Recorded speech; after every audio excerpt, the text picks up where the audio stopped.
मैं ये जानना चाहता हूँ, ये जो धीरेन्द्र शास्त्री कहते हैं कि hello my dear Ravan, hello Hanuman ji, जो ये डायरेक्ट फोन मिला के जो बात करते हैं, हम जो यदुवंशी हैं, क्या वो स्पेशली नंबर हनुमान जी इनके लिए छोड़ के गए थे? हमारे लिए कुछ भी नहीं है, हम पे नंबर नहीं है क्या? वो भारत में कौन सी सिम, कौन सा नेटवर्क बना है जिससे भगवान से बात हो जाती है, हमें भी दे दो। ज्यादा नहीं, थोड़ा बहुत तो हनुमान जी से जो छोटे चेला चाटे होंगे उनका नंबर दे दो, हमें निकल लेंगे बात। हिंदू राष्ट्र ने क्या कभी किसी भी महिला को, मैं हर वर्ग की महिला से पूछना चाहता हूँ, जो हमारी बहन बेटियां हैं, मैं उनसे पूछना चाहता हूँ, जो हिंदू राष्ट्र शब्द है, इसने किसी भी बहन बेटी को कोई उच्च अधिकार दिया था? कहीं किसी बहुत बड़े मंदिर में कोई महंता बनाई या कोई पुजारन बनाए, कोई शंकराचार्य बनाया, किसी भी महिला को कोई उपलब्धि दी इन्होंने? एक बाबा साहब का संविधान ही ऐसा था जिसने महिलाओं को पढ़ने की, अपने अधिकार जीने की शक्ति दी थी। पढ़ो, लिखो और मजबूत बनो। किसी भी मंदिर पर जाके देख लो, जो मथुरा में हमारा श्री बांके बिहारी जी, श्री कृष्ण जी का मंदिर है, वहां पे भी जाके आप देख लो, कहीं पे भी कोई से भी मंदिर में जाके देख लो, क्या कोई यादव, ओबीसी, कोई भी आदमी, कोई भी इस समाज का आदमी वहां पे मंदिर में मैन मुड है तो बताओ, फिर हम इनके साथ लगेंगे। आपने ग्रंथ नहीं पढ़े, वेद नहीं पढ़े, आपने ऐसा कहते हैं वो लोग। जब हमारे लोगों ने वेद ग्रंथ पढ़े हैं, जब हम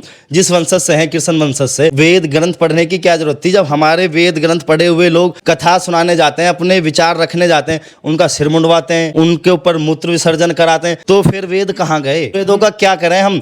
फिर तो संविधान का ही सहारा लेना पड़ता है। बिना संविधान के देश नहीं चलेगा, ना हिंदू राष्ट्र बनेगा। बोल रहे हैं कि एक ही डोर में पिरो के चलेंगे, ये बस इन राजनीतिक एजेंडे हैं इनके। बस धीरेन्द्र शास्त्री जी को अब ये करना चाहिए, किसी भी पार्टी से जाके एक बार टिकट ले लें, चुनाव जीत के फिर अपने हिसाब से देख लें कि इनको देश किस हिसाब से चलाना है। अंधकार बढ़ रहा है इनका, बस इनका अंधकार बढ़ रहा है और कुछ नहीं। हवा पानी कहाँ से मिल रही है? हवा पानी ऐसे ही मिले जो अशिक्षित लोग हैं ना, जो इनकी बातों में आ जाते हैं, जो फंस जाते हैं, जिनकी देर में आँख खुलती है। नमस्कार, मैं ओमदेव। आज हम हैं नोएडा में, हमारे साथ हैं मुनेश यादव जी। मुनेश यादव युवा शक्ति दल के जो है गौतम बुद्ध नगर के अध्यक्ष हैं। हम जो आज बात करेंगे उसका विषय है कि धीरेन्द्र शास्त्री यात्रा निकाल रहे हैं सनातन की, और वो कह रहे हैं कि हमें हिंदू राष्ट्र बनाना है। सर, क्या लगता है मुनेश जी, ये जो बाबा हैं, जो कथावाचक हैं, वो कह रहे हैं कि हम जो है देश में हिंदू राष्ट्र बनाएंगे, पूरे मामले को आप किस तरह देखते हैं? धीरेन्द्र शास्त्री जी जो ये यात्रा सुनने में आ रही है कि मैं हिंदू राष्ट्र बनाने के लिए निकल रहा हूँ, ये हिंदू राष्ट्र क्या संविधान को खत्म करके बनाना चाहते हैं, या ये चाहते हैं कि ये पंडित हैं, ब्राह्मण हैं, इन्हीं का ही वर्चस्व रहे, उसी को ये वो मानते हैं हिंदू राष्ट्र? क्योंकि कल को जब हमारे ओबीसी भाई, हम इनके साथ लगेंगे, हम लोग, हमारा समाज इनके साथ खड़ा होगा, तो ये तो पूछेगा कि भाई हम किन में आते हैं? क्यों जब हमारे लोग कथा करते हैं, कथा वाचते हैं, या तो ये हमारे सिर मुंडवाएंगे या ये हमारे ऊपर मूत्र का विसर्जन करवाएंगे। हम किस श्रेणी में आते हैं इनके साथ में, जो हिंदू राष्ट्र बनाना चाहते हैं ये? और हिंदू राष्ट्र बन कैसे जाएगा?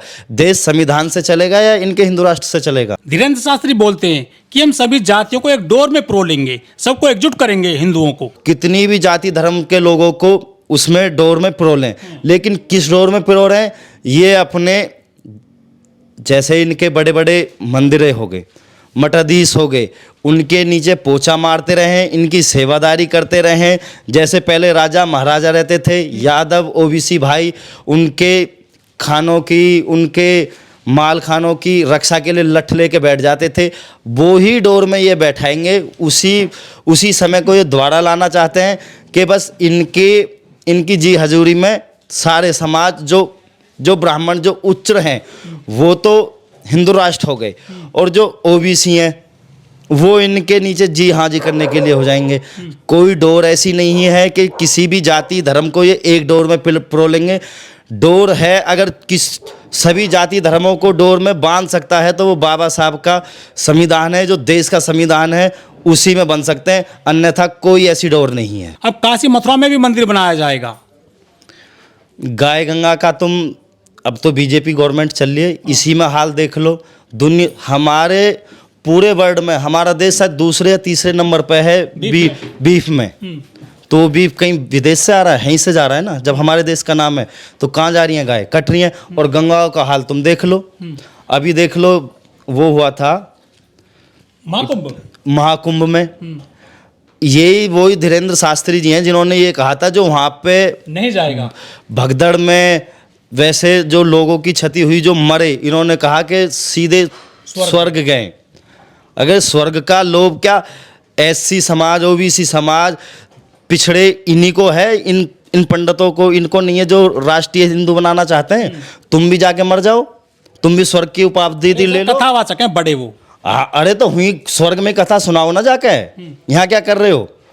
बस जाना तो सबको, अमर वरदान तो लेके कोई आया नहीं है, जाना तो सबको ही है मर के ऊपर, तो तुम पहले ही पहुंच जाओ मर के। वो ये भी कह रहे हैं कि जब यहाँ पे इस्लामिक देश हैं करीब 52-53 और वो ईसाई कंट्री हैं, बौद्धिस्ट कंट्री हैं, तो हिंदू राष्ट्र क्यों नहीं होना चाहिए एक आध? इस हिंदू राष्ट्र में कमी कहाँ है यहाँ में बताओ?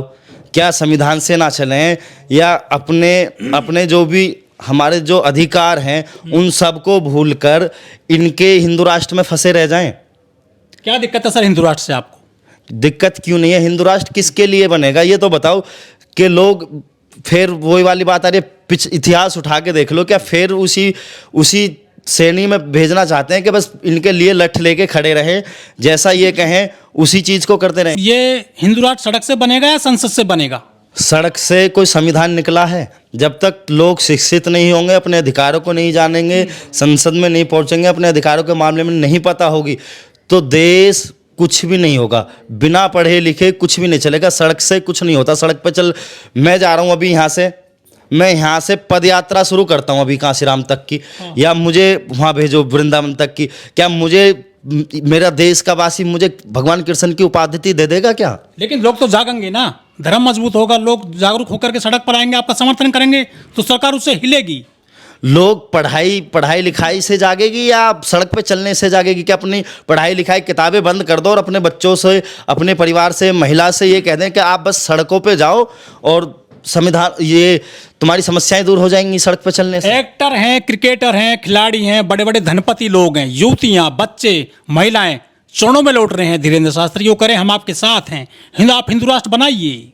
ये जो बड़े बड़े उद्योगपति, बड़े बड़े नेता, बड़े बड़े फिल्म स्टार जो अब इनके पीछे लग रहे हैं, इनकी उम्रें उठा के देख लो, इनका समय पूरा हो गया है। ये पहले संविधान के हिसाब से पढ़ाई लिखाई करके, धन इकट्ठा करके, बच्चों को सेटल करके, जब अब इनके पास कोई काम नहीं रहा, अब इनकी मूवियाँ देखने कोई नहीं जाता, इनकी शिकल देखना कोई पसंद नहीं करता, तो इन्होंने सोचा एक नई उम्र का लड़का सड़क पे डोल रहा है, उसके चक्कर में तुम फिर से फेम में आ जाओ। अरे मोदी जी भी कहते हैं छोटे भाई हैं धीरेन्द्र शास्त्री हमारे। मोदी जी की उम्र पता है कितनी हो लिया? उनका समय पूरा हो लिया। उनकी उम्र कितनी हो गई? फॉलो करते हैं मोदी जी धीरेन्द्र शास्त्री की उम्र कितनी है? भाई कैसे हो गए वो?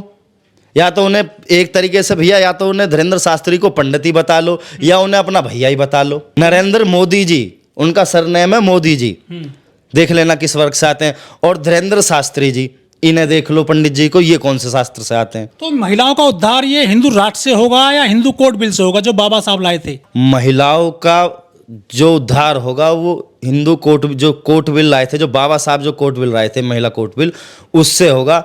अगर महिलाएं इन ऐसे बाबाओं के चक्कर में फंसेंगी, अपना शोषण कराएंगी या अपने मार्ग से हटेंगी, तो हमेशा ही इनका लाइफ में शोषण ही होता रहेगा, आगे नहीं बढ़ पाएंगे। अगर जो शिक्षा के मार्ग से ये भटकी, तो फिर इनका कोई जनाधार नहीं रहेगा। हिंदू राष्ट्र बनाने की जो ये अपेक्षा रखते हैं, इनका यही है, जो पढ़े लिखे लोग हैं वो यही सब चीज़ देखते हैं कि किस वर्ग में कौन सी महिला, कौन महिला पूजा पर डर बैठा रखा है इन्होंने, डर।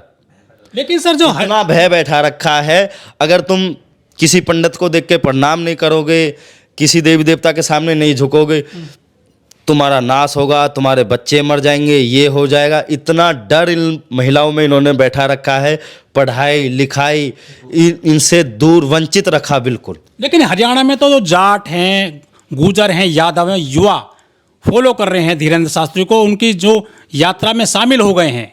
गुमराह हो रहे हैं, थोड़ी सी आंखों पे पट्टी बंधी हुई है, जो कुछ दूर कदम चलेंगे वो अंधेरे की पट्टी वो दूर हो जाएगी। देव कहते हैं ना, ईश्वर के देर है अंधेर नहीं, कुछ समय की पट्टी वो भी। हिंदू राष्ट्र बन जाता है तो जो यादव हैं, अहीर हैं, जाटव हैं, गुर्जर हैं, पासी हैं, क्या ये पुजारी बनेंगे, शंकराचार्य बनेंगे हिंदू राष्ट्र मंदिरों के? नहीं, आपने देखा होगा बहुत से बाबा हैं, राम रहीम हैं, जो आसाराम बापू जी हैं, जो साक्षात अपने आप को भगवान ईश्वर का ही रूप बताते थे, नृत्य करते थे, नाचते थे स्टेजों पे, कुकर्म पूरा मतलब तांडव करते थे। ठीक है, उसके बाद में जब उन पे उनके जो बहुत बड़ा जन सैलाब था उनके साथ, बहुत बड़े श्रद्धालु, बहुत लोग उनके साथ थे। सुनने में ये भी था कि मतलब उनके जो मठ में लोग जाते थे, कई करोड़ लोग जाते थे, दिन का 1 रुपये भी डालते थे तो 10 करोड़ रुपए उनकी इनकम होती थी। अब मैं उनसे ये पूछना चाहता हूँ, आज आपको पता है वो जेल में है सब, क्या अब उनको वो हिंदू राष्ट्र वाले जो देवी देवता हैं या इनके जो भगवान हैं वो जेल से क्यों नहीं छुटा रहे? अब क्यों संविधान से गुहार लगा रहे हैं? ये जेल खुल जाए ना, जो पहरेदार जेल में हैं, जो अधिकारी हैं, जो शासन प्रशासन है, सब नींद मुद्रा में चला जाए, भाई इनको जेल से निकाल के इनके सारे गुनाह माफ़ हो जाएं। जब तक संविधान में ये बेगुनाह साबित नहीं होंगे, और उन्होंने गुनाह करा है, संविधान गुनाहगार को गुनाह देने के लिए बना है, इन्हें बिना संविधान के कोई भी इनकी हेल्प नहीं होगी। ये सब लोग लेट समझेंगे, ये झूठा और फ्रेब कर रहे हैं लोगों के साथ में कि हिंदू राष्ट्र बनाएंगे, ये बनाएंगे, सब ढोकले ढकोसले। 80% आबादी जो है हिंदुओं की, तो दिक्कत क्या है फिर आपको? हिंदू राष्ट्र बन जाएगा तो हिंदुओं में जो 80% जो आबादी है, जो आप बता रहे हिंदू राष्ट्र, उसमें समाज तो देखो कौन कौन से हैं। 6,700 कुछ समाज तो ऐसे हैं जिनको ये हिंदू मानते ही नहीं है। बता दो, हमारे एससी भाइयों को बता दो, या ओबीसी में बता दो, मंदिरों में बता दो, कहाँ बैठे हैं वो? भारे बैठे मिलेंगे चप्पलों जूतों की रक्षा करने के लिए। अम्बेडकरवादी हैं, वो उनकी राह में रोड़ा बनकर जो है आ गए हैं सामने। दतिया में सवर्ण आर्मी और भीम आर्मी आपस में टकरा गई, वो जो है विरोध कर रहे थे इसकी यात्रा का। तो ऐसे तो सिर्फ फुटबॉल हो जाएगी फिर देश में। ये तो ये चाहते ही हैं, ये लोग ये चाहते हैं, जो ओबीसी हैं, एससी हैं, क्यों हमको तो हिंदू ये मानते नहीं है? क्यों? जब हमारे नेता आपको शूद्र मानते हैं? माननीय अखिलेश यादव जी जब अपना, और भी कोई हो, जब वो वहाँ से मुख्यालय अपने उससे हटे थे, पद से, कार्यालय से निकले थे, तो गंगा जल से तो उसका शुद्धिकरण कराया था। अब जब तक ये हम में ये नहीं बहला, ये अंधकार नहीं फेंकेंगे कि भाई अभी तो हमें ये मीठी मीठी गोली दे रहे हैं कि एससी भी हिंदू है और ओबीसी भी हिंदू है, और पीछे से पिंच मारने वाले, सुई मारने वाले, जो इनकी यात्रा में रोड़ा ना पड़ने, रोड़ा बनाएंगे फिर कि देखो जी ये समाज हमारे खिलाफ है, ये हिंदू है ही नहीं। फिर ये हम पे लाठी डंडे चलवाएंगे, फिर ये हमारा शोषण करेंगे, फिर ये ना हम हिंदुओं में आएंगे ना मुसलमान, फिर हमारा तो कहीं नाम है ही नहीं।